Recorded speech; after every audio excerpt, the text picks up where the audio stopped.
আপনার মায়ের নামে আপনি 2000 টাকা দান করলেন মসজিদে, কোনো বেসরকারি কওমি সঠিক আকীদার মাদ্রাসায়, আপনার মায়ের কবরের শাস্তি বন্ধ। এ কথা আমি বলিনি, এ কথা মুহাম্মদ সাল্লাল্লাহু আলাইহি ওয়াসাল্লাম বলেছেন।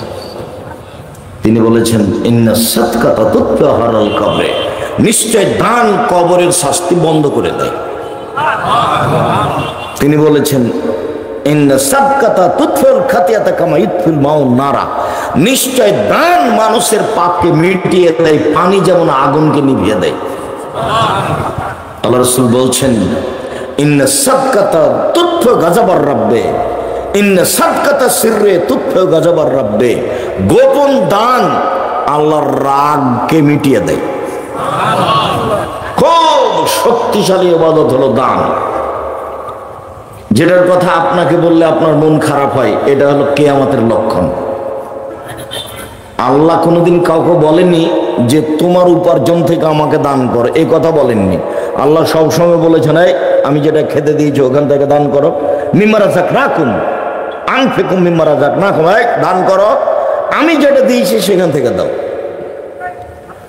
কোনোদিন কাউকে বলেননি যে তোমারটা দাও। আল্লাহ কোরআন মাজিদে শত হাজারো জায়গাতে কি বলেছেন, যেটা আমি দিয়েছি সেটা দান কর, এই কথা বলেছেন আল্লাহ। কথা বোঝা গেল না মনে হয়? কাজে আপনি দান করলে নিজেরটা দান করবেন এই কথা নয়। আর একটা মনে রাখেন, আল্লাহ নবী বলছেন মা কালা ফাফনা, যা খেলো তা পায়খানা, ওমা লাবেসা ফাবলা, যা পড়লো তা পুরাতন, ওমা আতা ফাত্তানা, যা দিল তা জমা হলো। তাহলে আগের দুটা বাতিল, পরেরটাই টিকে আছে।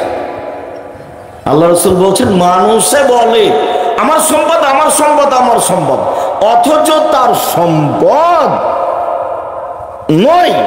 কেন?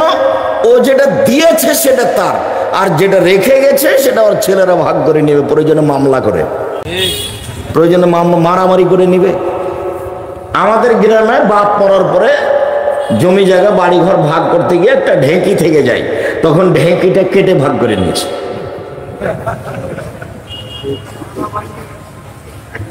তো যেটা মানুষ ছেড়ে যায় ওটা মানুষ ভাগ করে নেবে, ওটা মানুষের। আর যেটা দিয়ে যায় সেটা তার জন্য হয়, আর যেটা খায় সেটা পায়খানা, আর যেটা পরে সেটা পুরাতন। হাদিস সব বুখারী মুসলিম। তো ইবাদতের জগতে সবচেয়ে শক্তিশালী ইবাদত দান।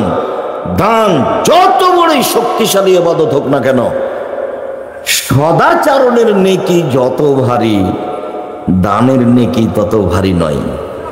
ব্যতিক্রম ইবাদত পৃথিবীতে সদাচরণ। সদাচরণ কি জিনিস? সদাচরণ কি খাওয়ার জিনিস? সদাচরণ কি কোনো ইবাদত? জি না। ভালো কথা ভালো কর্মের নাম সদাচরণ। সদাচরণ হারিয়ে যাবে দল করলে। দল করে যারা, তাদের কাছে সদাচরণ থাকবে, এই হিসাব ভুল। সংগঠন করে যারা, তাদের ভিতরে সদাচরণ থাকবে, এই হিসাব বাতিল। আমি আপনার দল করি না, তখন আপনি আমাকে ভালোবাসেন, এই কথা ঠিক নয়। তাহলে আপনি আমার কাছে টাকা পয়সা পান, সেই জন্য ভালোবাসেন এমনিতেই।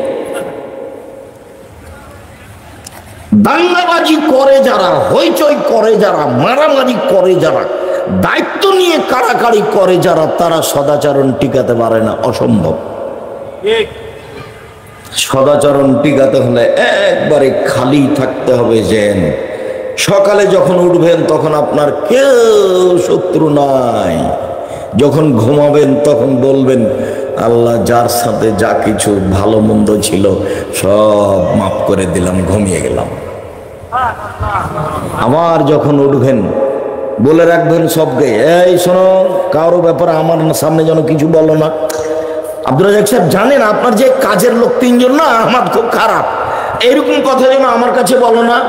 সকালে উঠতে তুমি এমন একটা লোকের কথা আমার ব্যাপারে বললে, সারাদিন খালি আমি চিন্তা করলাম ও মনে হয় আসলেই খারাপ, ও মনে হয় আসলেই খারাপ, ও মনে হয় আসলেই খারাপ। সদাচরণ কেমনে টিকবে?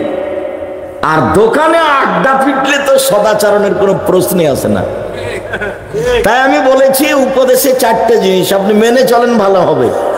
এক, 5 ওয়াক্ত সালাত, 2 হালাল রুজি, 3 কোরআন তেলাওয়াত, অন্তত সূরা ইখলাস 3 বার, 24 ঘন্টায় একবার পড়বেন অন্তত, দিয়ে নিজেকে বলে রাখবেন যে আমি কোরআন মাজিদ পড়ি, এই যে সূরা ইখলাস 3 বার পড়লাম।